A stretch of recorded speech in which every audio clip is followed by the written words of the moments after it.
సినిమాలోని 2 beautiful songs lyric రాసినటువంటి వనమాలి గారు 2 4 నాకు తెలియదు, కానీ నాకు 2 సాంగ్స్ అయితే కనిపించాయి. అందమా అందమా అని పరిచయం.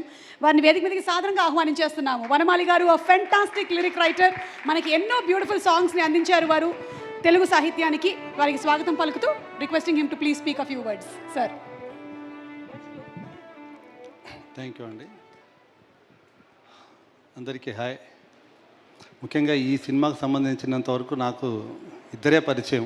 ఒకటి ఫణి, 2 హేషం. నిజానికి ఈ సినిమాలో నాతో 2 కవితలు రాయించాడు ఫణి, పాటలు కాదు. ఎందుకంటే అలా రాయించాలంటే చాలా ఆ టేస్ట్ కూడా అలా ఉండాలి.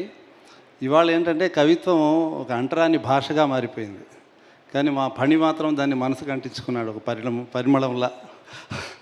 కాబట్టి అతనికి ముందు థ్యాంక్స్ చెప్పాలి. అలాగే హేషం 2 ముళ్ళు లేని గులాబీలు లాంటి 2 బాణీలు ఇచ్చాడు. దానికి ఏదో కొన్ని అక్షరాలు మేము ఏదో సెంటలా చల్లాం అంతే. ఆల్రెడీ ఆ పాటలో ఆ బాణీల్లోనే ఆ మ్యాజిక్ ఉంది. అందుకు అతనికి థ్యాంక్స్ చెప్తున్నాను. అలాగే పుష్ప లాంటి ఒక మాస్ అటువంటి ఒక సినిమా తీసిన వాళ్ళు ఇటువంటి సినిమా చేయడం అనేది నిజంగా hats off sir. Great taste ఉంటే కానీ ఇటువంటి సినిమా చేయలేము మనం. యాజ్ ఏ రైటర్గా నేను ఫణి గురించి కొన్ని మాటలు చెప్పాలనుకుంటున్నాను. ముఖ్యంగా ఈ సినిమా కోసం నన్ను పిలిచినప్పుడు అతను చెప్పిన కథ విన్నప్పుడు నాకు చాలా అమేజింగ్గా అనిపించింది. 2-3 డైలాగులు నేను ఒకసారి పంచుకోవాలనుకుంటున్నాను. రేపు సినిమా చూస్తే మీరు ఎలాగో వింటారు, కానీ ఆ ఫ్లోలో కొన్ని క్యాచ్ అవుతాయో లేదో తెలియదు, కానీ నాకు ఈ వేదిక మీద పంచుకోవాలని మాత్రం అనిపిస్తుంది. ఒక 2 నిమిషాలు తీసుకుంటాను. ఎప్పుడో నేను చాలా ఏళ్ల క్రితం, ఈ తరానికి తెలియదు, గురజాడ గారి కన్యాశుల్కం నాటకం, అందులో మధురవాణి ఒక పాత్ర ఉంటుంది, వేశ్య పాత్ర. అటువంటి క్యారెక్టర్ ఈ సినిమాలో యాక్చువల్గా ఇందులో హీరో రైటర్ అతను రాసిన పుస్తకంలో అటువంటి ఒక వేశ్య పాత్ర ఉంటుంది.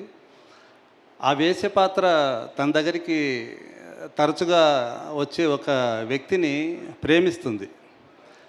నిజంగా అటువంటి ఒక సన్నివేశం పెట్టడం అనేది నిజంగా చాలా గొప్ప థాట్గా చెప్పచ్చు. ఎందుకంటే ఎంత వేసినా కూడా తను ముందుగా స్త్రీ, తనకి ఆ వ్యక్తి మీద ప్రేమ కలిగినప్పుడు ఆ విషయం అతనికి చెప్తే అతను అంటాడు.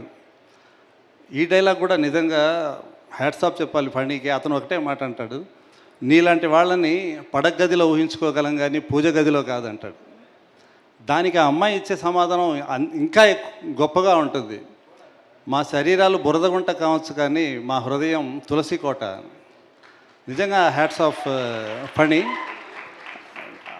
అటువంటి విన్నప్పుడు నిజంగా ఇతనిలో ఇంత డెప్త్ ఉందా, ఎంత ప్యాషన్ ఉంది ఇతనికి ఈ కథ మీద, అతను రాసుకున్న స్క్రిప్ట్ మీద అనిపిస్తుంది. అలాగే కొడుకు లేని గురువు, తనకి మార్షల్ ఆర్ట్స్ నేర్పించిన గురువు చచ్చిపోతే అతనికి తలకొరివి పెట్టడానికి వచ్చినప్పుడు ఆ కర్మకాండలు నిర్వహించే వ్యక్తి చెప్తాడు, అమ్మ ఆడపిల్లలు తలకొరివి పెట్టకూడదని. దానికి ఒక మాట రాస్తాడు మా ఫణి, పేగు తెంచుకుని ప్రాణం పోయగలిగిన మేము చితికి నిప్పటించి మోక్షం ఇవ్వలేమా అని. Hats off Phani. చాలా ఉన్నాయి ఇటువంటి చెప్పుకోవాలంటే ఈ సినిమాలో. అవన్నీ విన్నప్పుడు మేము రచయితలము కవులమైనా కూడా మా స్థాయిని మించి అతను అటువంటి, అంటే ఇవన్నీ కూడా మనము ఎక్కడ పొయిటరీలో ఎక్కడో చూడగలం, అవి మాటలో మనం వినలేం. అటువంటి మాటల్ని అంత పవర్ఫుల్గా అతను చెప్పడం అన్నది, ఇందాక సుమ్మగారు చెప్పిన డైలాగ్ కూడా, మగవాళ్ళ ప్రేమకి తాజ్మహల్ లాంటి పాలరాతి సౌధాలు భాగ్యనగరాలు ఉంటాయి, మాకేముంటాయి, మా ప్రేమలు మిగిల్చిన జ్ఞాపకాలని హృదయంలో సమాధి చేసుకోవడం తప్ప అని.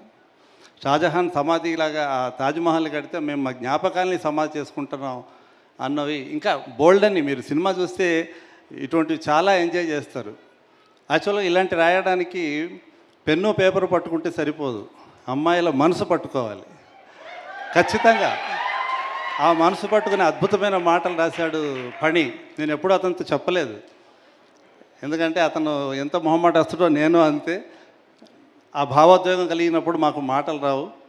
అతనిలో ఏంటంటే, అతను యాజ్ ఎ రైటర్గా నేను కూడా అతనిలో చూసింది ఏంటంటే, అతనిలో శ్రీశ్రీలో ఉన్న కోపం, తిలక్లో ఉన్న కోమలత్వం ఉన్నాయి అతని రచనల్లో. అది నేను గమనించాను. నిజంగా హ్యాట్స్ ఆఫ్ మణి.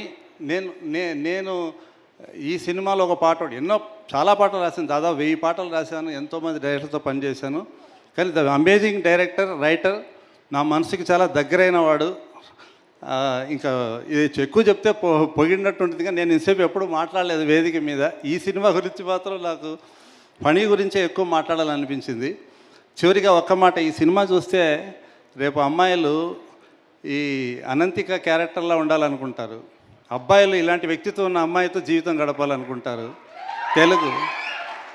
తెలుగు సినిమా మాత్రం ఇలాంటి డైరెక్టర్ని కావాలని కోరుకుంటుంది. Thanks. Thank you sir, thank you so much. Yes, June 20వ తారీఖున మనందరం థియేటర్కి వెళ్ళి సినిమా రిలీజ్ అవుతుంది, తప్పకుండా చూద్దాము. అండ్ ఈ సినిమాలో ద మెయిన్ శుద్ధి అయోధ్య అనేటువంటి క్యారెక్టర్ చేసిన